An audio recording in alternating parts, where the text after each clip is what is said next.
easy go.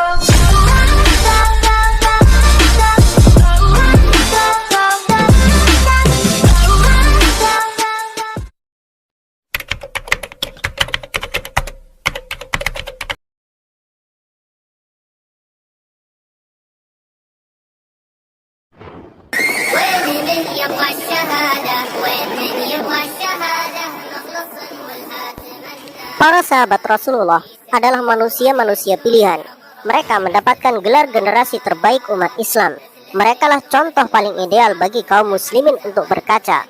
Orang-orang yang dijamin oleh Rasul sebagai para penghuni surga dan para pejuang agama paling gagah berani di seantero bumi. Para sahabat adalah manusia biasa sama seperti kita.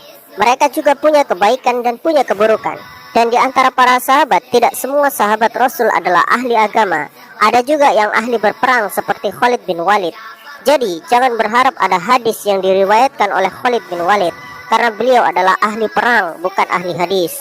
Ada juga ahli dagang seperti Abdurrahman bin Auf. Ada juga ahli kenegaraan seperti Umar bin Khattab.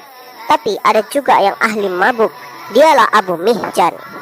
Tetapi, jangan ditanyakan iman di hatinya. Meskipun pemabuk, tidak ada medan tempur yang ia lewatkan sejak ia masuk Islam.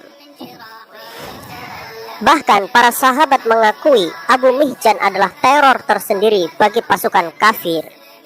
Sahabat Rasul bernama Abu Mihjan ini adalah seorang pahlawan hebat kaum muslimin pada saat itu. Namun karena kebiasaannya dari zaman jahiliyah adalah minum khamr, mabuk, mendem, bahkan khamr seperti air minum biasa di kalangan orang Arab jahiliyah saat itu. Sehingga bagi Abu Mihjan, hal paling berat yang harus ia tinggalkan adalah khamr. Saking cintanya ia dengan khamr, ia pernah berkata kepada istrinya, "Wahai istriku, kalau aku nanti mati, kuburkanlah aku di dekat kebun anggur, agar aku setiap hari bisa mencium bau anggur dari dalam kuburku." Masya Allah, begitulah cintanya Abu Mihjan kepada khamr. Tentulah sulit bagi ia harus berhenti minum khamr yang sudah ia anggap air minum wajib setiap hari. Mungkin keadaan Abu Mihjan ini mirip dengan pecandu rokok, karena sudah saking kecanduannya sampai perokok-perokok berat itu berkata, "Mending tidak makan daripada tidak rokok. Udut ora udut bongko, udut wae ben cepet bongko." Berbicara soal kehebatan Abu Mihjan di medan perang, tidak ada satupun sahabat Nabi yang meragukan garangnya Abu Mihjan saat di medan perang. Dia mempunyai skill pedang yang hebat dan gerakan yang sengit. Di samping itu, Abu Mihjan ahli dalam memecah formasi barisan musuh dalam mode pengepungan maupun mode bertahan. Keahlian Abu Mihjan menunggang kuda juga bukan amatiran. Dia mampu menggabungkan skill pedangnya dan skill mengendarai kuda, sehingga musuh sangat sulit untuk menjatuhkan Abu Mihjan. Namun, jika bicara sisi lain dari Abu Mihjan dalam masalah khamr, tidak ada orang yang lebih bandel dari Abu Mihjan.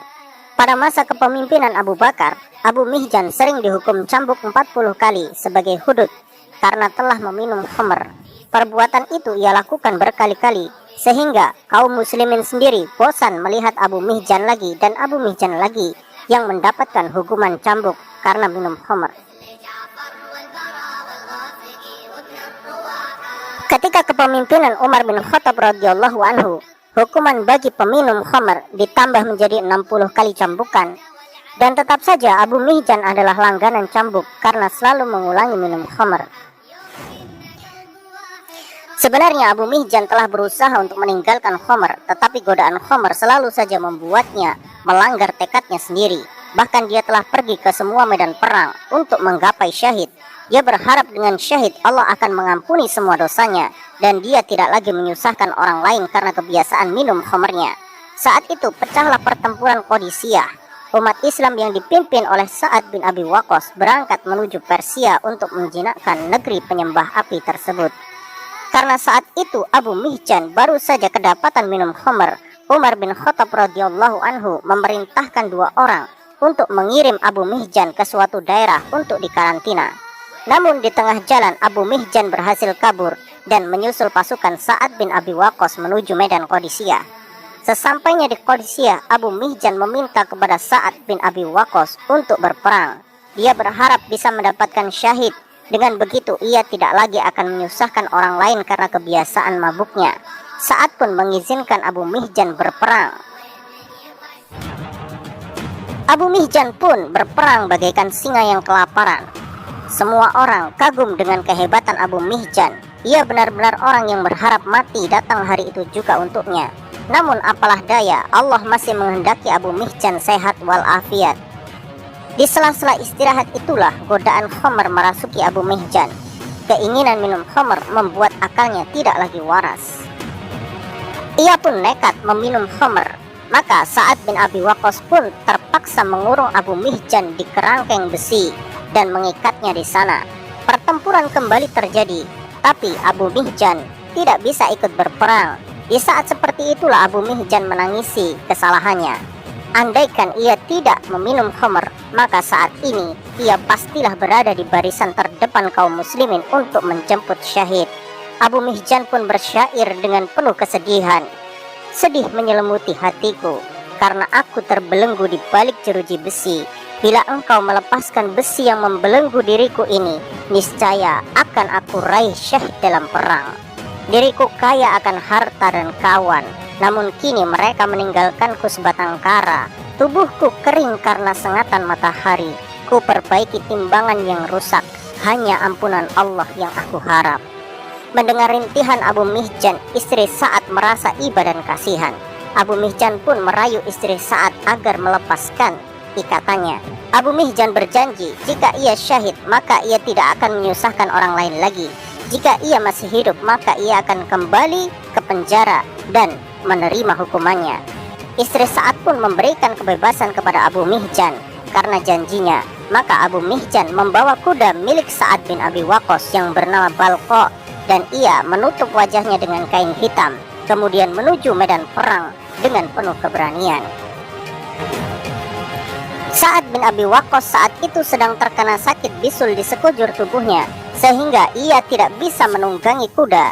Ia hanya bisa mengawasi pasukannya dari atas sebuah benteng yang terbuka. Dari tempat itulah ia memberi komando kepada seluruh pasukannya. Ketika pasukan Islam terdesak oleh pasukan Persia, dan bantuan pasukan dari Yarmuk pun tidak berhasil membuat pasukan Persia mundur, perang yang sangat sengit pun terjadi di sana. Gempuran demi gempuran beradu sehingga kaum muslimin telah pasrah. Jika seandainya mereka tidak meraih kemenangan, maka mereka juga tidak akan memilih menyerah sebagai pilihan. Jalan terakhir yang ditempuh pasukan Islam adalah pengorbanan nyawa tanpa berpikir untuk pulang kembali ke kampung halaman. Di saat pasukan Islam terdesak itulah tiba-tiba muncul kesatria yang menutup wajahnya dengan kain hitam. Ia datang seperti hantu. Ia menerobos pasukan Persia tanpa takut apapun. Pasukan Persia yang bertahan pun ternyata tidak sanggup menghadapi tebasan pedang kesatria bercadar ini. Barisan mereka berhasil pecah sehingga formasi mereka hancur karena satu orang. Dialah Abu Mihjan.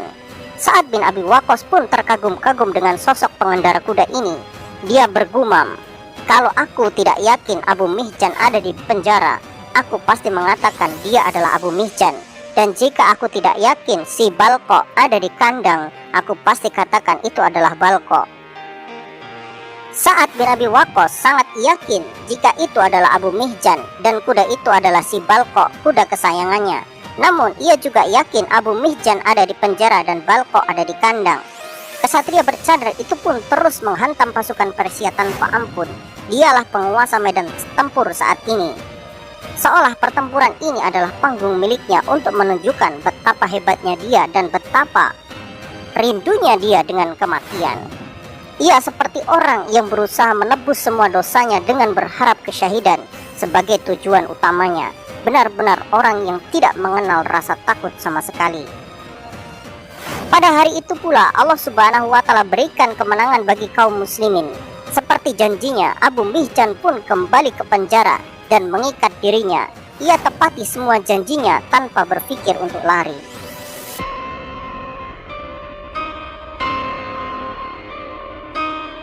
Ketika Sa'ad bin Abi Waqqas pulang ke kemahnya, ia berkata kepada istrinya, "Wahai istriku, di saat kami mengalami situasi yang sulit, tiba-tiba ada seorang kesatria yang gagah berani dengan gaya bertarung yang sangat aku kenal.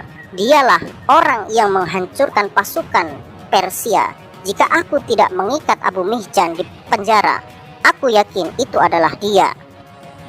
Istrinya Sa'ad berkata, "Wahai suamiku, itu memanglah Abu Mihjan. Dia berjanji begini dan begitu." Mendengar ucapan istrinya itu, Sa'ad merasa menyesal telah mengikat Abu Mihjan. Ia sadar bahwa siksaan yang sangat berat bagi Abu Mihjan adalah jika ia tidak bisa berperang untuk menggapai syahid di sisi Allah.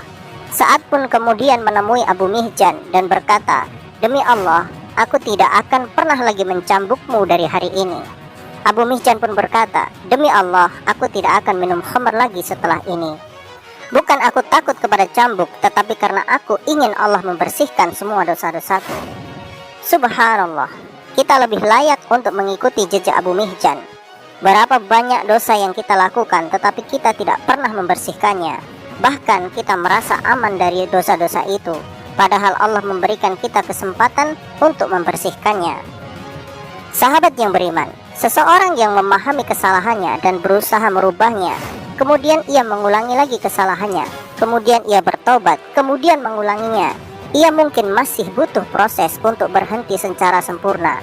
Seperti Abu Mihjan, dia butuh waktu yang lama untuk bertaubat dari khamr dan kebiasaan mabuknya.